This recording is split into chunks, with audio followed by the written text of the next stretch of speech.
Let's talk about the power of no. Ladies, all the single ladies, this message is for you. It's going to be short and sweet and to the point. Single ladies. Single ladies. You know how much power you have?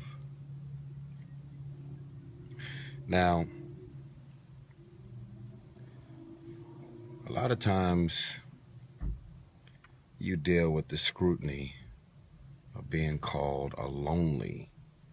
Look at her lonely ass, right? You deal with women talking shit about you, and even dudes.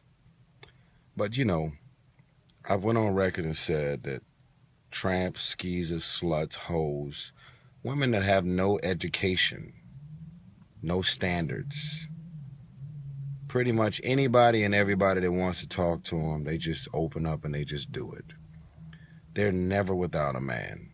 They're never without being invited to all the parties, events, and clubs and dinners. And let's go even further. There is nothing more intimidating to a dude who ain't bout shit than a smart woman that actually knows the games, the pimping, the lies, the manipulation, and the bullshit that ends up going down. There's nothing more intimidating. So all of you single ladies wondering, well, damn, I'm attractive, I'm smart, I'm spiritual, I'm educated. You know what I mean? I was raised with a father.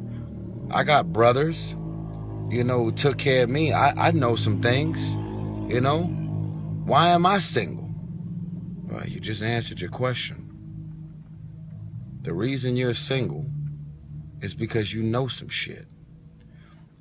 A man, in some cases, not all, okay? I don't want the fellas to get all uptight and start thinking that I'm generalizing, because that's not what I'm doing. A man is going to take advantage of what you don't know. When he gets a sense that this woman is clueless or she's oblivious about the pimping, the lies, the games, the scheming, and whatever the fuck it is, a man will take advantage of what you don't know. So the women that don't know some shit, those are the women that will always keep a dude. Multiple dates, lunches, dinners, private planes, boats, yachts. But for the women that say, look, you can't buy what's not for sale.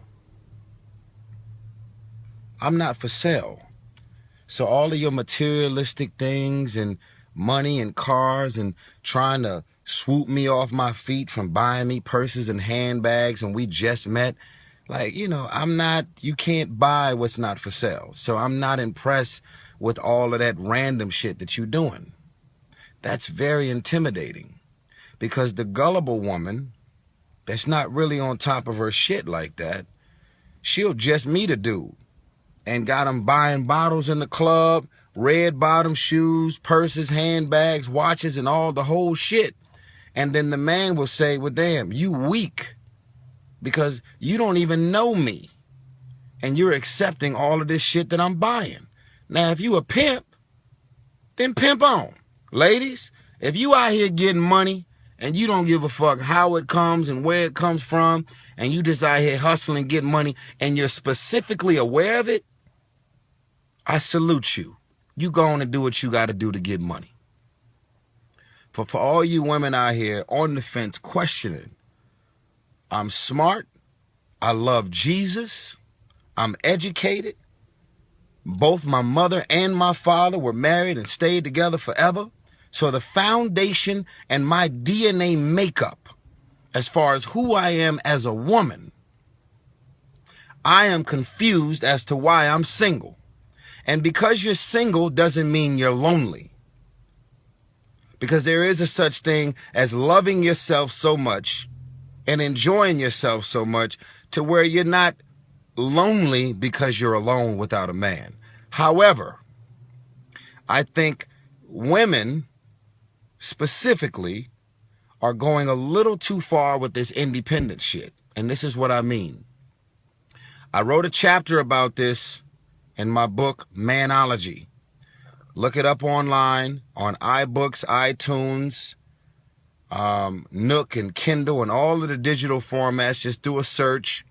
Download both of my books while you're at it. How to Get Out of Your Own Way, and Manology. I wrote it with Rev Run of Run DMC. The books are powerful. The books are insightful. And the books they don't really cater to women that's got a weak stomach. And men. Men, when you read these books, if you can sit through a book, there's some heavy shit in there. And it's uncomfortable to read. It's not like, you know, if you were to be in a relationship, I recommend you. It ain't none of that corny shit. It's raw, uncomfortable truth. And for those of y'all that's already downloaded the books, make sure y'all write something in the comments telling people what y'all think about the book so that they can be inspired to download it. Anyway, I wrote a chapter saying, don't independence your way into loneliness. And it doesn't mean that you're lonely if you're alone. What I mean by independence your way into loneliness is, you know, you and your homegirls are just bashing men. Bashing, being mean, evil, and condescending towards men. And you created this force field where you just don't want to fuck with nobody. And then you going home masturbating with your little rabbit that's in your side drawer, and you got a dog that's a little poodle, and he's happy to see you every time you go home, and you're trying to replace us with machines and dogs. We can't be replaced. Now, I'm not saying just go settle down and be with anybody, because that's not what the goal is here. I wouldn't be a good mentor if I was just saying, you're lonely, you're single, go just settle down with any man that flirts with you and want to get at you. That's not what I'm getting at. It's very simple. Now, this is some touchy shit. If you're a beautiful, attractive woman in whatever capacity, and you got men trying to get at you, you got the power of no. You're not going to have sex with that man just because he takes you to dinner and treats you to a spa or wants to fly you somewhere. You grown. You a grown-ass woman. You can get a sex to whoever you want. Or not. You've hung out and dated plenty of men that you have not had sex with. It's not a waste of his time or yours. He may want you more than you want him, or vice versa. But for you to have this force field where you don't want to fuck with nobody and don't want to allow anybody to flirt with you, hang out with you, and make you feel as beautiful and as special as you deserve to feel. Like, you can say, I love myself. I don't need nobody to tell me they love. Listen, everybody wants their ego stroked. Everybody wants to feel beautiful and wonderful. Everybody wants to hear a compliment. Everybody wants to be in the right environment where they're embracing the energy and the attention that they're getting. So you find yourself saying the choice is all or nothing. I'm either in the dating scene, or I'm just going to hide and be isolated and miserable and not get dressed up and get all pretty and go buy a nice dress and go to the malls and go to dinner and allow a man to take you to dinner. Everything is, well, if I allow him to take me to dinner, he's thinking he's going to get some vagina. Relax. You got the power of saying no. Don't rob yourself of experiences. If that man wants to sit across the table from you and flirt with you and look you in your eyes and say all these beautiful and wonderful things to you, and then he's going to be a gentleman and pay for the shit, why not enjoy yourself? You're not using him, taking advantage of him. You're just living your life.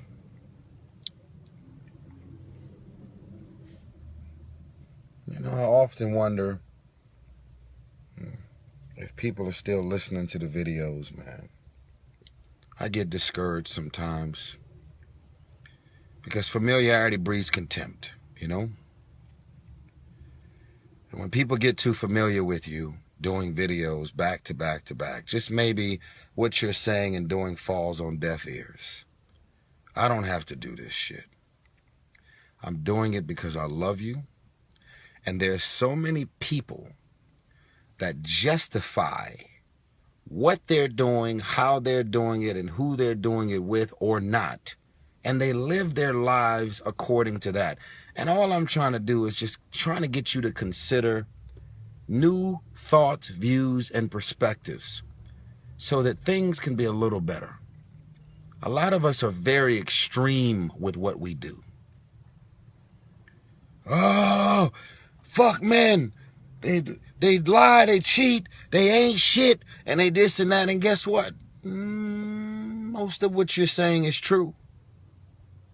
But it doesn't mean run from us. It doesn't mean don't allow yourself to be loved and embraced and enjoyed and swooped off your feet and given flowers and the doors open, going to dinners and lunches. It doesn't matter if it's Red Lobster or a 5-star restaurant. It's you being treated and embraced. And guess what?